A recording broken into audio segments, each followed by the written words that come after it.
Hey guys, welcome back to new video. आप सभी का स्वागत है मेरे यूट्यूब चैनल कोरोना पढ़े मेरा जब आ चुके हैं 5th स्टैंडर्ड के साइंस के साथ। और आज का हमारे चैप्टर का नाम है water.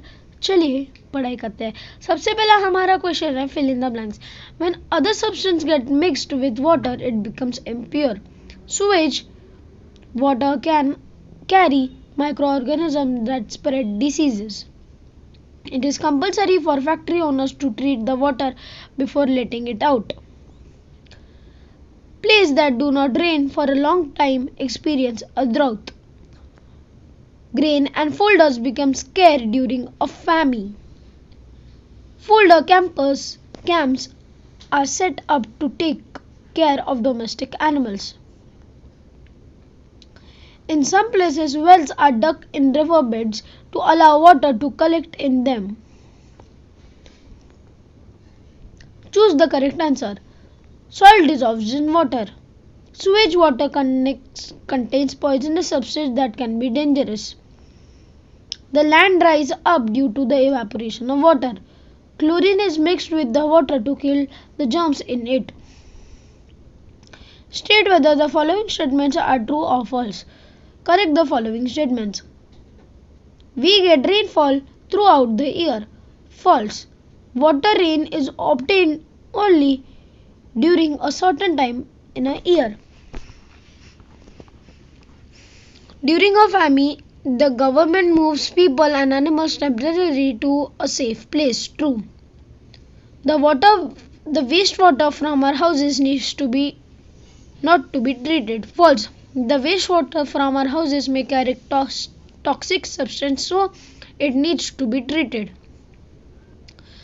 Give reason of the following. How should roads and footpaths be built to make rainwater seep into the ground? The roads should be sloped towards a place where the water can flow down and get collected. Footpaths should also have outlets to allow the water to sweep in. अभी हमारा question क्या है? हमारा question ये है कि ऐसा क्या बन जाए कि जो पानी सड़कों पे आ जाता है वो सड़कों पे रह ही न जाए और वो पानी बह जाए। सबसे पहले सड़कों को थोड़ा सा स्लैंटेड होना चाहिए, एक ऐसी जगह पे जहाँ पे पूरा पानी आके कलेक्ट हो जाए। दूसरी बात, फुटपाथ जो होते हैं उनके नीचे आउटलेट्स होने चाहिए जिसके थ्रू पानी आराम से गटर में चला जाए या सीप इन हो जाए। Answer the following questions. First, what condition prevail during a famine? During famine, there is no agriculture. It's a natural disaster. Grains and folders became scarce during famine. People suffering there have to face a lot of hardships. Animals of these parts also suffer. अभी famine होता क्या? जब famine होता है तभी agriculture possible नहीं होता और वो एक नेचुरल डिजास्टर है। ऊपर से ग्रेन्स और जो फोल्डर्स होता है वो स्केयर हो जाते हैं फैमी के टाइम। फिर पीपल क्या होता है, पीपल को बहुत ज़्यादा क्या कहते हैं रिस्क लेना पड़ता है, वहाँ से मूव होना पड़ता है और उन्हें बहुत सारे हार्डशिप्स के थ्रू जाना पड़ता है और वहाँ के जो एनिमल्स होते हैं वो भी बहुत ज़्यादा सफ़र करते हैं। Next, what works are undertaken to make water available even after the rainy season? Several works such as building small reservations, quotas, stopping the water of the smaller streams to conduct bounds, digging wells in some places, building large tanks, etc. are undertaking to make water available even after the rainy seasons. अभी यहाँ पे क्या, अभी हमें यहाँ पे कुछ veg बताया जाता है कि अगर रेनी सीजन के चला जाने के बाद भी हमारे पास पानी कैसे रह जाता है। अभी ये चीज़ बचाने के लिए बहुत ज़्यादा अलग अलग तरीके हैं। अभी सबसे पहला तरीका क्या है कि कुछ छोटे छोटे बिल्डिंग में थोड़े से रिजर्व्स बना लो। कॉन्टर जो है उसे stopping the water of the smaller streams by constructing bunds. अब जो छोटे छोटे स्ट्रीम्स होते हैं उनके बीच में गड्ढे बना दो तो क्या होगा, एक जगह पे वो गड्ढा बन जाएगा और उस गड्ढे में सारा अच्छा पानी रहेगा तो वो पानी तुम फिल्टर करके वापस पी सकते हो, वो पीने लायक पानी हो जाता है। जो स्मॉलर स्ट्रीम्स है उधर गड्ढे बना दिए तो वहाँ पे सारा पानी एक एक करके रुक जाएगा। वेल्स डिग कर दो और फिर प्लेसेस में वेल्स डिग कर दिया तो पानी अंदर गिरेगा, और जो ग्राउंड वाटर होता है वो अपने आप वेल्स के थ्रू बाहर आता है। फिर बिल्डिंग्स में बड़े बड़े टैंक्स लगा दो। फिर उसके बाद हम क्या etcetera are undertaking to make, ये सारी चीज़ें क्या होती हैं, ये सारी चीज़ें वही होती है जिसके कारण अगर पानी अवेलेबल नहीं होता even after the rainy season, अगर ये सारी चीज़ें नहीं होती तो हमारे पास पानी नहीं होता, और पानी नहीं होता तो रेनी सीजन के बाद कितने सारे लोग मर जाते हैं विदाउट पानी के। Why it is necessary to stop rainwater?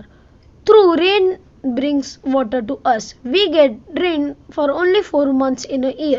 If rainwater is not stored, we will not have water for our daily needs after the rain stops. So, to meet the whole year's need for water, rainwater must be stopped. अगर हमें rain water रोकना या rain water store करना क्यों ज़रूरी है? अगर rain water नहीं रोका गया तो हमारे पास पानी नहीं रहेगा, और हमारे पूरे साल के लिए पानी रखना बहुत ज़्यादा इम्पोर्टेंट है। तो इसलिए रेन वाटर रुकना चाहिए, और उसके थ्रू हमारा बाकी के जो 6 महीने रह जाते हैं तो वो 6 महीना हम सर्वाइव कर पाए पानी के साथ। What is meant by water management? Explain with examples. अभी वाटर मैनेजमेंट क्या होता है? Taking steps to ensure the rain water will be available even after the rainy seasons. First second call water management etcetera, that is storing water in tanks, डिगल vents on the ground etcetera. अभी water management होता क्या? Water management क्या simple सी चीज़ है। Rainy season ख़त्म होने के बाद अगर तुम्हारे पास तभी भी रेन वाटर या पानी हो तो तुमने वाटर मैनेज करना सीख लिया। और वाटर मैनेज करने के और कौन से तरीके हम यहाँ पे जानेंगे। Storing water in tanks, tanks में पानी सेव कर लो, बड़े बड़े टैंक्स में खुले रख दो बारिश के समय, और फिर जितनी भी बार बारिश होती है तभी टैंक्स ऊपर करके रख दो और फिर उसे सेव करो। फिर उसके बाद जो वेल्स होते हैं उसमें वेल्स खोदो, और फिर जैसे भी रेनी सीजन होगा तभी वेल भर जाएगा। या फिर जो अंडरग्राउंड वाटर होता है, जो रेनी सीजन के बाद जितना भी पानी हमारी लैंड ऑब्जर्व कर लेती है वो पानी वापस किसके थ्रू आता है दोस्तों? वेल्स के थ्रू बाहर आता है। तो वेल्स के थ्रू बाहर आने के कारण तुम्हें वो फ्रेश वाटर मिलता है। If it does not rain in a place for a long time, why should be its ill effect on the life of a people? अगर पानी एक लंबे समय तक स्टोर नहीं हुआ या एक लंबे समय तक पानी नहीं आया एक जगह पे, तो उसके इल इफेक्ट्स क्या होंगे पीपल के लाइफ टाइम के ऊपर?